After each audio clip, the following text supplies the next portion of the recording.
So 5 million can buy you the latest iPhone Air, or it could make you over 50% return in 5 years. I'll show you the exact math and why most people actually choose wrong. We make this choice more often than we realize. Instant gratification versus long-term wealth. Today, I'm breaking down what 5 million actually cost you when you choose consumption over investment. It is real. So, I understand the new iPhone is out. You want to get the latest phone. You want to get the latest bag. You want to carry the most representing bag. You want to buy the Rolex. We understand. But at what cost? What is the opportunity cost to that action? What are you actually forfeiting beyond just the cash that you are spending? Option one, buy the iPhone, 5 million naira today. You know, in Nigeria, it's more expensive than how much it is abroad, right? It gets you the iPhone Air. And in 5 years' time, the phone might be worth 900K, 1 million, right? If you are lucky. You've lost 4 million in that process. What did you use the phone for? Did you use it to make money? Then it's fine. But if you did not use it to make money and all you did was vibes, show that you have it, take pictures, then you have lost 4 million and you have actually lost 4 million. Option two, invest 5 million.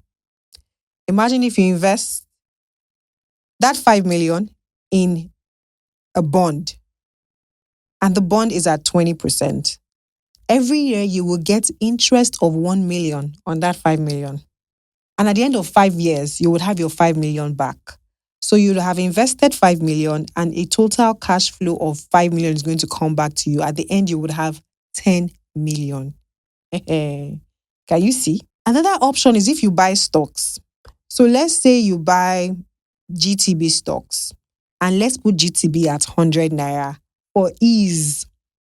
GTB has promised that they are going to be paying a dividend yield of about 15%. So if you put the whole 5 million in GTB stocks, right, and they pay you dividend alone, the price of the stock doesn't go up. And they have committed that they're going to be giving a dividend yield of 15%. It means that every year you'll be getting 750K bam in your account. And your 5 million can now be 10 because GTB in those 5 years can go from 100 to 500. Think about where it was last year.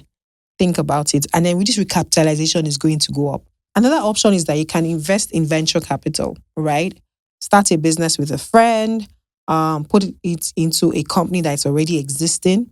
So your 5 million in that same 5-year period can actually become 20 from doing venture capital. What am I saying? Understand that when you are making a spending decision, you are not just losing the cash that leaves your pockets. You are losing what that cash could have fetched you in terms of investment return.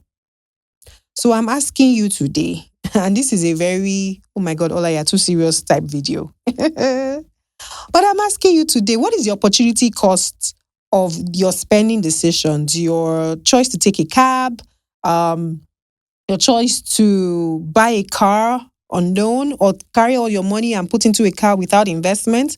What is the opportunity cost of this decision?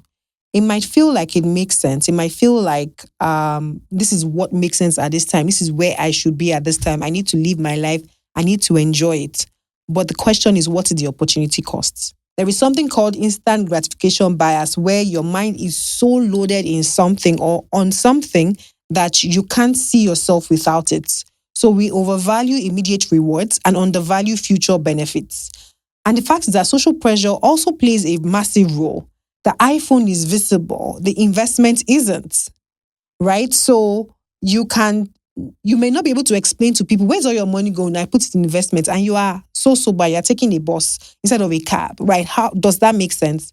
But guess what? When that money moves from 5 to 20, right? And then somebody needs to do something and like, oh, I have money for this. And like, where did the money come from? Imagine the vibes at that point in time. So here's what's interesting. Successful people consistently delay gratification. It is a thing. They understand compound interest emotionally, not just mathematically. And what do I mean by that? They understand that whilst this thing could make me happy right now, the joy of that iPhone Air is going to fade in the next 2, 3, 4, 5 months. After the initial hype, right? In fact, after the initial hype, iPhone will release another one next year.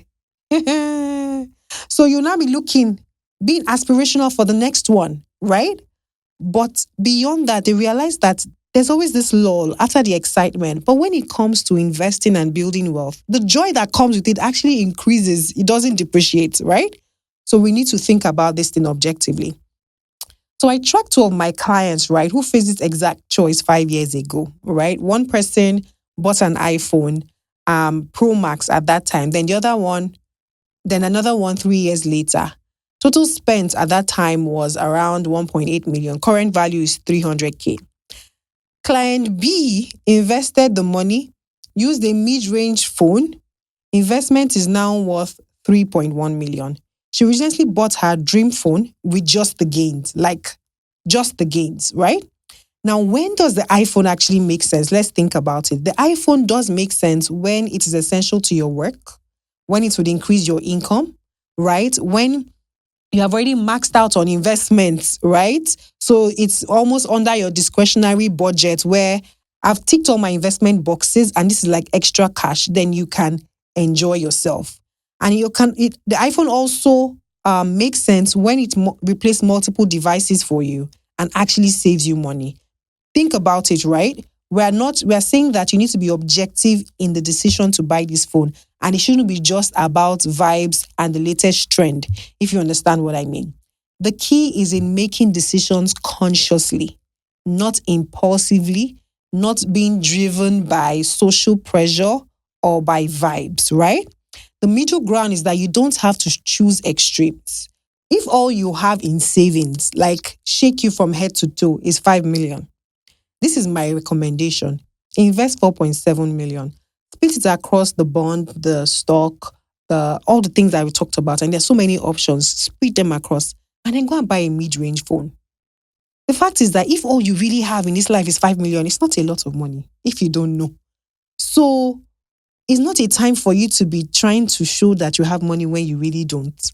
And then there are actually phones that are decent and will work, are socially acceptable, that you can buy with 300K right now. In 5 years' time, that investment, if done well, right, could fund the latest iPhone for you. That's the way I want you to think about it. Now, I want you to answer in the comment section, what are your thoughts around this? Are you going for instant gratification or is Ola too serious? Tell me in the comment section. But while you're at it, always remember that you can't outsource your health and your finances. You always have to engage. No one can go to the gym on your behalf and you'll be fit. No one can eat vegetables on your behalf and you'll be healthy. It's the same way that these choices that you are making when nobody is there, they will impact you and impact you only. And maybe any family member or loved one you choose to drag into it. But fundamentally, it's your responsibility. See you in the next video. Bye.